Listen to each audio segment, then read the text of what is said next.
have not seen anything. Hii ni mambo kidogo, hatujaanza kazi. Tumegurumisha tu gari na kupiga race. Alafu watu wanatetemeka. Sijui watu wengi wameitwa. Hao ni si wengi because the next review. Because at the end of this year, I will give an accountability of how many new kilometers of road we have built, how many last mile connections we've made, how many markets are complete, is the Kiambu Kaip complete, how many, isn't it? Yeah. So the next evaluation hatutaifanyia hapa Kirigiti Stadium. Ndio tuketi namna hii watu 20,000 tuambiane maneno. Mtu anapanda kiwaidi kidogo. This is just hii ni mwanzo, mambo bado. Number 2, kuna watu nimesikia wanaongea na kiburi mingi sana. Hii dunia mimi nimekaa sasa kiasi, sio sana lakini nimekaa. Na pia nimekuwa kwa uongozi, sio sana lakini kidogo. Hii dunia ni ya Mwenyezi Mungu, sio ya mtu. And nobody owns the people. Watu ni wanani? Adone agai. Dewo kana tewo. Hakuna mtu ameumba mtu. Hata wale watoto wako, unasikia mzee anasema watoto wangu.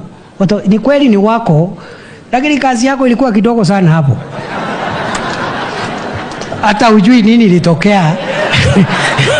Kazi yako ilikuwa dakika kidogo hapo na mnayuka. Si ni kweli? Hiyo kazi nyingine ni ya Mungu. Si ni kweli? Hata mama, hata wewe mama, mtu wako huko kwa mwili yako miezi 9 umuoni. Hiyo ni kazi yako ama ni kazi ya Mungu? Yeah. So nimeona watu wanaongea na kiburi mingi, sijui nini. My friend.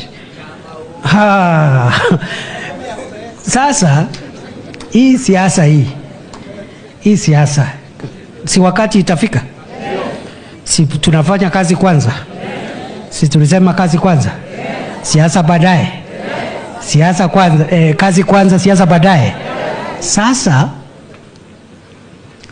hii siasa tutavurugana mpaka tuelewane. Baya sana my friend. Anaona mtu anadharau watu wengine, sijui wanaongea na kiburi mingi. So mimi nataka mniliulize baada hii miaka 2. See, I've said God willing I'll do annual review this year, at the end of first year, at the end of my second year in office. Nataka mniulize nyinyi mkiwa watu ya Kiambu. Wewe umekuwa deputy president 2 years now. Tell us, ni agenda gani ya Kiambu umesukuma? Si namna hiyo? Mambo ya maziwa, mambo ya majani chai, mambo ya kahawa. Yeah. Wale wengine nao wanapigana na sisi, waambiwe nao hata nyinyi mlikuwa na wakati. Ni agenda gani ya Kiambu ulisukuma mbele? Si namna hiyo? Ama namna gani? Si kila mtu amekuwa na nafasi? Kila mtu isipokuwa Wajakoya. Huyo ndio huyo hajakuwa na nafasi, lakini ametuambia mambo yake ni bangi na sijui vitu vingine hapo ya fisi. Hiyo ndio manifesto. Lakini hao wengine sijui nani, ule mtu ya Wiper si alikuwa vice president mwaka ngapi? With a very good president. He was the vice president of President Kibaki, a gentleman, self-assured, he is never insecure. That friend of ours did nothing for Central, for Nyanza, for siwacha ni name zile zingine ndio tutamalizia Seikuru. Si ni kweli? Miaka ngapi? Vice president. Yeye ndiye alikuwa wa kwanza kuingia ofisi hii miezi michache before William Ruto came here. Yeah. So tutashindana na kazi. Sio matusi, sio sijui nini. Na tuliambia hao watu zamani. Tuliwaambia wachaneni na viongozi.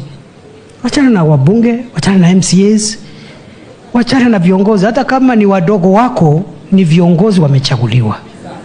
Wacha kuvuruga viongozi. Hata kama kiongozi amekuwa unpopular, wacha raia wa msoto huko mbele. Wewe heshimu yule kiongozi. Wakafikiri ni mchezo. Walivurugwa kuvurugwa hata yani mpaka mbunge wa kwako. So mimi nawashukuru sana. Mimi nimetaja mtu? Niongea mambo ya mtu? Si nimesema tufanye maendeleo? Na kazi iongee. Si unaona hii kazi yangu limeanza?